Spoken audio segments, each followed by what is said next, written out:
So this is my 2009 C300 W204 Mercedes-Benz C-Class.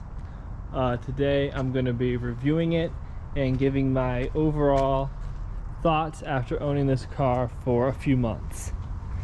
So one of the things you first notice about it is just the squared off look of the car.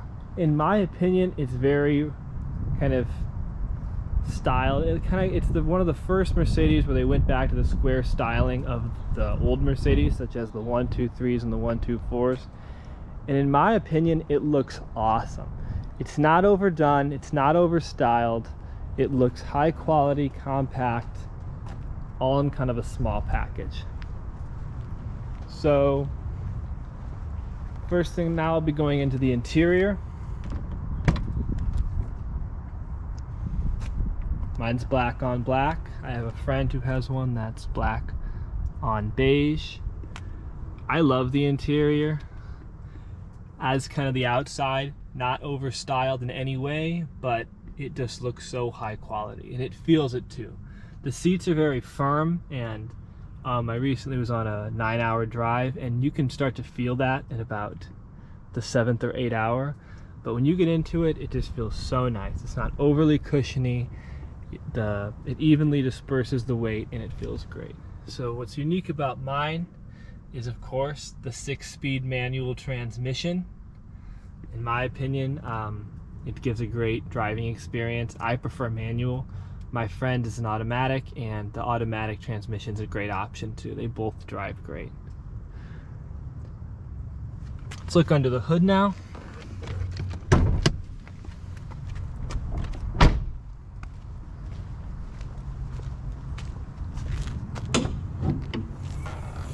So the engine I have is the M272 3-liter V6, and it's a great engine. I have had to replace the intake manifold. It's a known common problem on this engine, but other than that, it gives a very linear power delivery. There's no lag, there's no dead spots, and it's very smooth. It's very enjoyable to drive around the city. You know what to expect when you're going off the stoplight, and I've become accustomed to driving it. When I drive other people's cars now, I kind of miss mine, even if I'm not driving theirs for too long. So if we go now to the trunk space, you'll see plenty of trunk space. In fact, a huge trunk. Something you definitely can't complain about, especially given the size of the car. I've ridden in my own car, I've obviously driven my own car, and I've even moved in my car. So I'm familiar with first, second row, and the trunk. And all the seating's super comfortable. You have plenty of room in the back of the car if you're sitting in the back. There's no problem with head or leg room. And in fact, I'll show you that right now.